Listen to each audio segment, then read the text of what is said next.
The following contains extreme graphic content such as torture, blood, gore, dismemberment, hatred, vengeance, impalement, burning alive, crushing, defiling, and much more. If none of this is your liking, then you are advised to walk away now. You have been warned.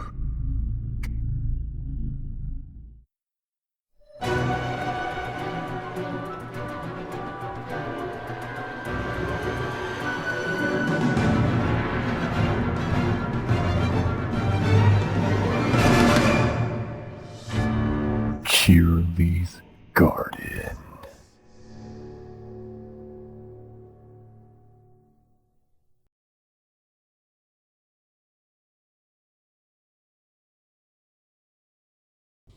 Cheerilee had trouble focusing as she ponderously walked towards the backstage area.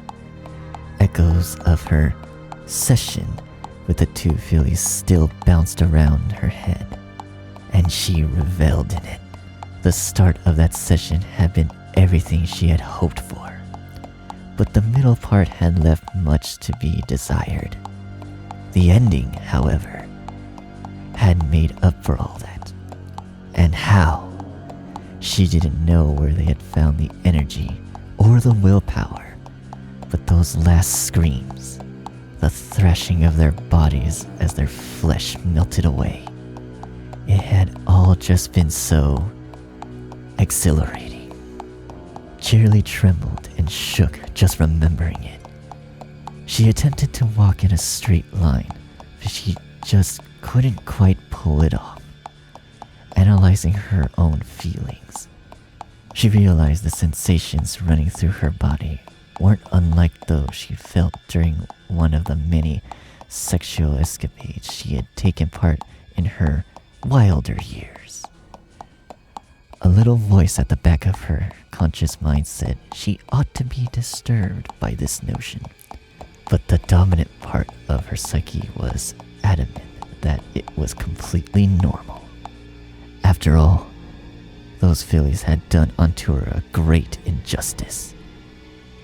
She was doing the entire community a favor by removing their toxic influence from the world. It was natural to feel good about a job well done. It took the mare a few moments to realize she'd stopped walking and was now leaning heavily against a nearby stage wall as she panted. Drops of sweat ran down her body. Taking a deep breath, she finally regained her composure, taking off to round the last corner separating her from her destination. Almost at once she spotted the only pony working in the backstage area. Snails. The aquamarine main cult with the golden coat was oblivious to her presence, preoccupied as he was by the task untangling several ropes from a knot. Seeing him there gave Cheerilee mixed feelings about it all. On the one hand, he was probably one of the least disruptive pupils in her class. Sure, he was an utter moron, but at least he had the decency not to interrupt her constantly. But on the other hand, his blatant lack of intelligence gave him an innocent demeanor that Cheerilee would have loved to break. But the play can only be so long, and there simply wasn't always enough time for her to do the things she really wanted to do. With a sigh, she shook her head, resigning herself to her original plans for him.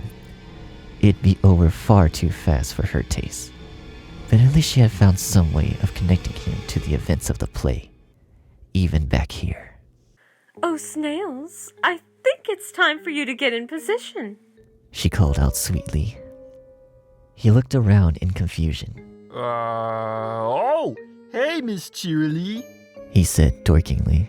The ropes got stuck, and I was just... He began, only to be cut off by Cheerilee as she started pushing him gently in the direction opposite to the one she'd come from. Now, Snails, you know full well what I told you. After the break, you need to hold the rope on the X. She said slowly, pronouncing every word extra carefully.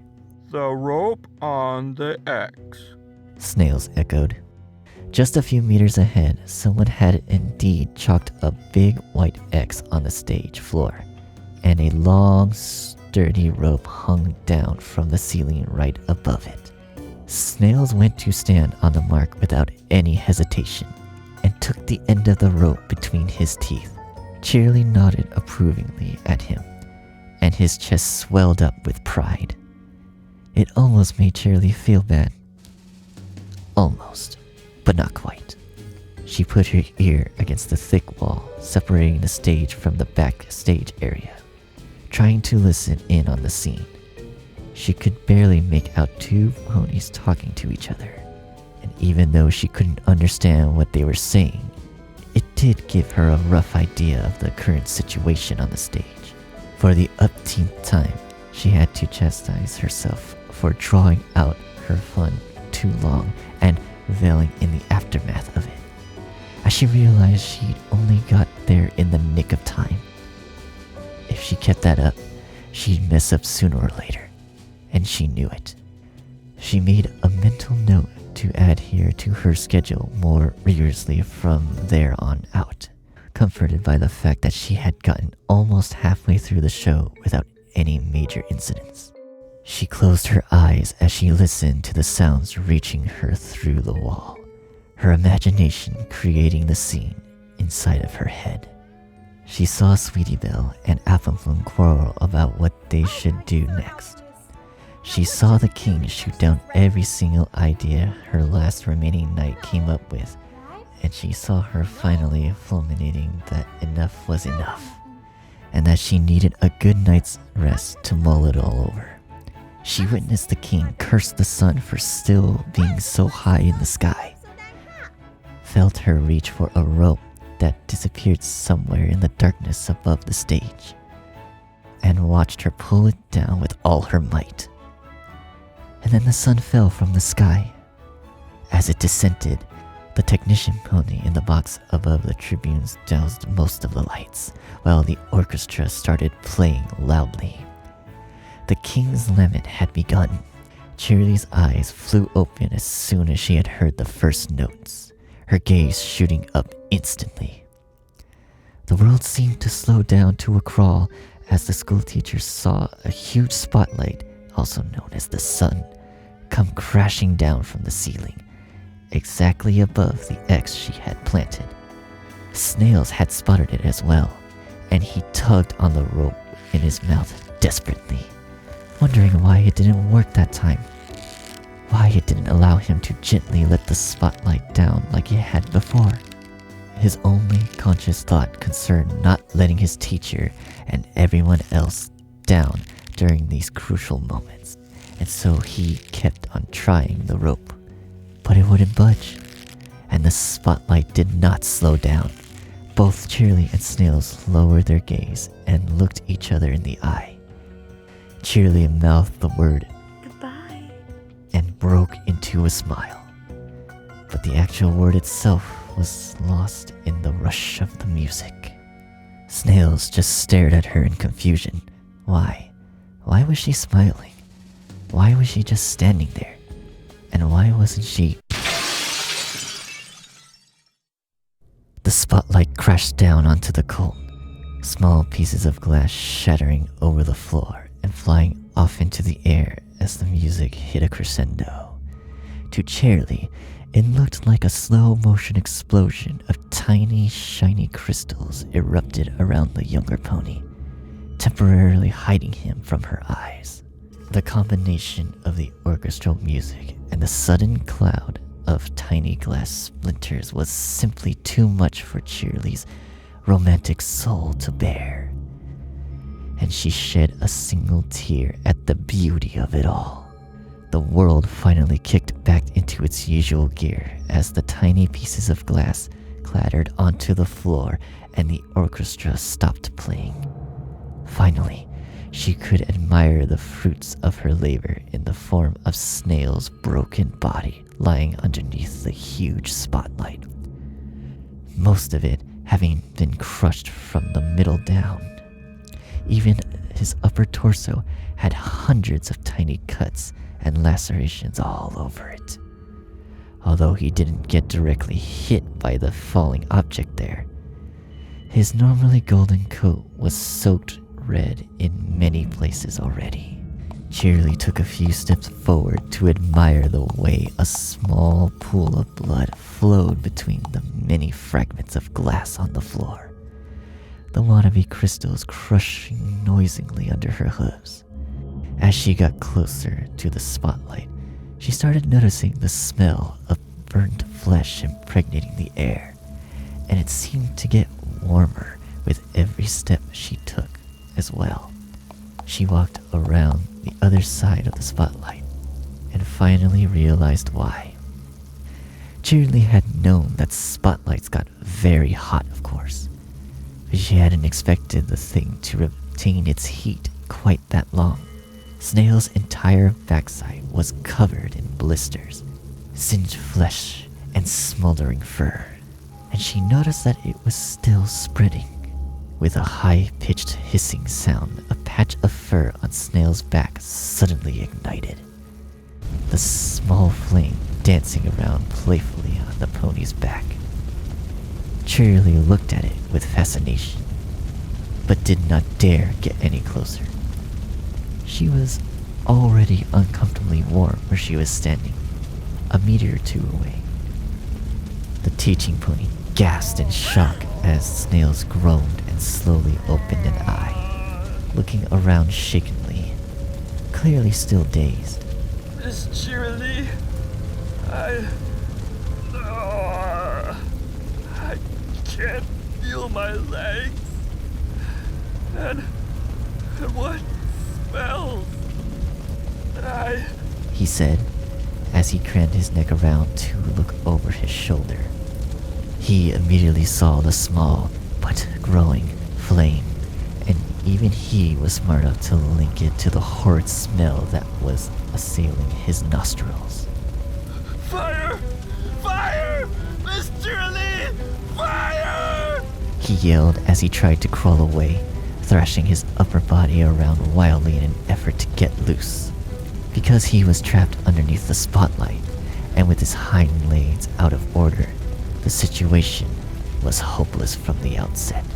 All he did with his erratic movements was fan the flames on even more. In a matter of seconds, various little flames were dancing around his body, and he screamed as their hot tongues licked his tender flesh. More blisters and boils appeared around the flames as they consumed everything within reach. The fire grew and grew, pulling more and more of his body into its deadly embrace, eager to feast now that it had been set loose upon him.